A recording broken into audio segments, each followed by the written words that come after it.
धर्म केवल सुनने के लिए नहीं होता कि कुरान मजीद को सुनो, हदीस को सुनो, श्रीमद् भगवत गीता को सुनो, गुरु ग्रंथ साहब को सुनो, उसको अमल में भी लाओ। तो चूंकि धर्म अमल में लाने के लिए होता है, और हमने किताब क्या लिखी, इस्लामिक आतंकवाद का इतिहास, यानी आतंकवाद को हमने इस्लाम से जोड़ा। तो अगर इस्लाम में आतंकवाद है तो उसको अमल में लाना चाहिए, यानी हर मुसलमान को अमल में लाना चाहिए। तो अगर हर मुसलमान उस आतंकवाद को अमल में लाएगा तो यहां 25 करोड़ आतंकवादी पैदा हो जाएंगे। तो मुझको लगा कहीं ना कहीं मुझसे गलती हुई है, हमको फिर से देखना चाहिए। और एक कहावत है, कहावत क्या है, श्री रामचरितमानस में है, जाकी रही भावना जैसी प्रभु मूरत देखी तिन तैसी। अगर आपकी भावना किसी भी जगह आतंकवाद को देखने की है तो आपको आतंकवाद दिखाई देगा। तो मुझे लगा कहीं ऐसा तो नहीं कि मैंने नेगेटिव सोच ले लिया हो इस्लाम के लिए और मुझे कुरान मजीद में नकारात्मक चीजें, आतंकवाद दिखाई दिया हो। तो मैंने फिर से कुरान मजीद को पढ़ा, और सबसे बड़ी चीज ये कि उसको पढ़ने के पहले, अब ये जैसा कि अभी आपने बताया कि ईश्वर ने मुझको हिदायत दी, तो ईश्वर की ही प्रेरणा थी कि सबसे पहले मैंने इस्लाम के अंतिम पैगंबर हजरत मोहम्मद सल्लल्लाहु अलैहि वसल्लम की जीवनी पढ़ी। कुरान तो मैं 10 बार पढ़ चुका था, लेकिन अब जब मैंने पढ़ना शुरू किया तो मैंने सबसे पहले जीवनी पढ़ ली। जब जीवनी पढ़ी तो मुझे ये लगा कि जिन आयतों को हमने आतंकवाद से जोड़ा था, वो आयतें आतंकवाद के विरोध के लिए आई। यानी जो युद्ध हुए वो युद्ध अन्याय और अत्याचार से लड़ने के लिए आए, न कि अन्याय और अत्याचार को करने के लिए आए। क्योंकि इस्लाम के अंतिम पैगंबर हजरत मोहम्मद सल्लल्लाहु अलैहि वसल्लम पर अत्याचार हो रहे थे। जब आप मक्का में दुनिया का सबसे बड़ा सत्य, यूनिवर्सल ट्रुथ, ला इलाहा इल्लल्लाह, परमेश्वर के सिवा कोई पूज्य नहीं है, ये बता रहे थे, तो मक्का के आपके ही कबीले के लोग, कुरैश कबीले के लोग सबसे बड़े विरोधी हो गए और आपको तरह तरह से सताने लगे। आपके अनुयायियों को भूखा प्यासा नंगा अरब की तपती रेत पर लिटाया गया, और ये भयानक अत्याचार 1 साल 2 साल 3 साल नहीं, लगातार 13 सालों तक चलता रहा। लेकिन धन्य है हजरत मोहम्मद सल्लल्लाहु अलैहि वसल्लम, जिन्होंने अपने अनुयायियों से कहा, सब्र करो, सब्र करने वालों के साथ अल्लाह है।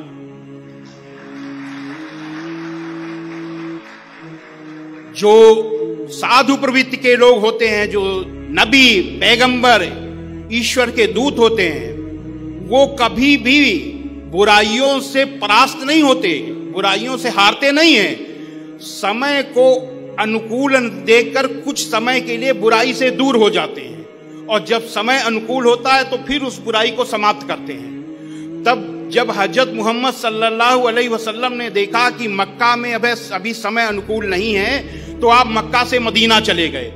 लेकिन शैतान तो शैतान, आपका पीछा वहां भी शैतानों ने नहीं छोड़ा। आपने एक संधि की, समझौता किया, और समझौता अपनी शर्त पर नहीं, उनकी शर्त पर किया। जितनी उन्होंने शर्तें ला दी, सारी की सारी शर्तें मान ली। इसलिए मान ली कि शांति स्थापित हो जाए।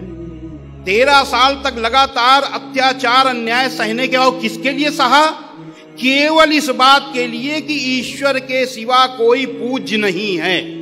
केवल इस वाक के लिए आपने 13 साल अत्याचार आपके अनुयायियों ने सहा। तो जब मदीना चले गए, तो मदीना में भी जब शुरू हुआ वही षड्यंत्र, तो समझौता किया, उनकी शर्तों पर समझौता किया।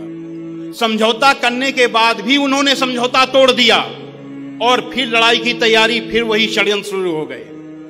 तब कुरान मजीद में अल्लाह का, ईश्वर का आदेश आया हजरत मोहम्मद सल्लल्लाहु अलैहि वसल्लम पर। कुरान मजीद के सूरा 22 आयत नंबर 39 में, जिन मुसलमानों से खामखा लड़ाई की जाती है, उनको इजाजत है कि वे भी लड़ें, क्योंकि उनके साथ जुल्म हो रहा है। जब सारे रास्ते बंद हो गए, यही तो हुआ था महाभारत में, जब कौरवों ने पांडवों पर अन्याय किया। पांडव कौरवों के पिता धृतराष्ट्र जो कि राजा थे उनके पास गए और कहा ये हमारे साथ अन्याय हुआ है। तो उनको अपने बच्चे का मोह था, धृतराष्ट्र को। उन्होंने सोचा मेरा बच्चा है, मैं इनकी बात क्यों सुनूं। उन्होंने कहा आप लोग जानो, दुर्योधन जाने। कहे नहीं, आप अगर चाहिए तो, आप अगर राजा हैं, अगर आप निर्णय दे देंगे तो ये लड़ाई बच जाएगी। नहीं नहीं नहीं, आप दुर्योधन से बात करो, उन्हीं से बात करो। वो लोग चले आए। श्री कृष्ण जी ने कहा कि चलो एक बार हम लोग दुर्योधन के पास भी चलते हैं। दुर्योधन कौरवों के सबसे बड़े भाई थे और राज्य के उत्तराधिकारी थे, शहजादे थे। तो जब उनके पास गए, श्री कृष्ण जी ने कहा कि देखिए ये 5 पांडव हैं और इनको दाल रोटी के लिए 5 गांव दे दीजिए, और हम लोग युद्ध नहीं चाहते, आपने सारा राज्य ले लीजिए, केवल 5 गांव दे दीजिए। तो दुर्योधन ने कहा सुई की नोक के बराबर भी अगर आपको जमीन चाहिए तो युद्ध करना पड़ेगा, जंग लड़नी पड़ेगी। तो जब कोई रास्ता नहीं बचा, बातचीत के सारे रास्ते बंद हो गए, तब दोनों सेनाएं खड़ी हुई आमने सामने। आमने सामने जब खड़ी हुई, अर्जुन ने देखा कि हमारे सामने हमारे ही चचेरे भाई, हमारे दादे चाचे, हमारे गुरु सब खड़े हैं जिनसे हमको एक राज्य के लिए लड़ना पड़ेगा। तो उन्होंने कहा कि राज्य मिले या न मिले हम भीख मांग लेंगे, लेकिन हम लड़ेंगे नहीं। उन्होंने तीर धनुष को रख दिया। जब उन्होंने रख दिया तो ईश्वर का आदेश आया, जैसे कि मक्का में हजरत मोहम्मद सल्लल्लाहु अलैहि वसल्लम के ऊपर आया था। यदृच्छया चोपन्नम स्वर्ग द्वारम पावृतम सुखना क्षत्रिया पात लभंते युद्ध मीदृशम। अय अर्जुन, स्वर्ग के खुले हुए दरवाजे के समान अन्याय, इस तरीके के युद्ध को जो अन्याय, अत्याचार और अधर्म के विरुद्ध लड़ा जाता है, ये भाग्यवान क्षत्रिय यानी किस्मत वाले लड़ाके ही पाते हैं। हतो वा प्राप्स्य स्वर्गम जित्वा वा भोक्षसे महीम तस्मादुत्तिष्ठ कौन्तेय युद्धाय कृत निश्चया। और अर्जुन, अगर इस धर्म युद्ध को जो अन्याय, अत्याचार और अधर्म के विरुद्ध लड़ा गया है, इसको लड़ने में अगर तू मारा जाएगा तो तू स्वर्ग को जाएगा, अगर जीतेगा तो पृथ्वी का भोग करेगा। इसलिए युद्ध का दृढ़ निश्चय करके खड़ा हो जा। अच्छेत त्वमिमं धर्म्यम संग्रामम न करिष्यसि ततः स्वधर्मम कीर्तिम च हित्वा पापम अवाप्स्यसि। किंतु यदि तू इस धर्मयुक्त संग्राम को, इस धर्मयुद्ध को नहीं करेगा, तो जो तेरा यश है कि तू बहुत बड़ा तीरंदाज है, तेरा यश समाप्त हो जाएगा, तेरा धर्म खत्म हो जाएगा और तू पाप को प्राप्त होगा और नरक को जाएगा। तब फिर युद्ध हुआ। ठीक इसी तरीके से वहां राज्य के लिए युद्ध था, यहां ला इलाहा इल्लल्लाह, परमेश्वर के सिवा कोई पूज्य नहीं है, इसके लिए युद्ध शुरू हुआ। क्योंकि बातचीत के सारे रास्ते बंद हो गए। धर्म युद्ध मर्यादित होता है, इसलिए सूरा 2 आयत नंबर 190 में इस युद्ध को मर्यादित किया अल्लाह ने कि जो लोग तुमसे लड़ते हैं तुम भी खुदा की राह में उनसे लड़ो, मगर ज्यादती न करना, कि ज्यादती करने वालों को अल्लाह नापसंद करता है। इसीलिए हजरत मोहम्मद सल्लल्लाहु अलैहि वसल्लम ने मदीने के 10 साल के प्रवास में जितनी भी लड़ाइयां लड़ी, बड़ी लड़ाई को बचाने के लिए छोटी छोटी लड़ाइयां लड़ी। ये नहीं कि और जैसे वहां लड़ाई अधर्म के लिए, अधर्म को समाप्त करने का, ऐसे ही अधर्म को समाप्त करने, अन्याय अत्याचार को समाप्त करने, बड़ी लड़ाई को रोकने के लिए, शांति की स्थापना के लिए, अशांति के रोकने के लिए, एक बड़ी हिंसा को रोकने के लिए छोटी हिंसा की गई। और बड़ी हिंसा को जब रोकने के लिए छोटी हिंसा की जाती है तो वो अहिंसा होती है, हिंसा नहीं होती।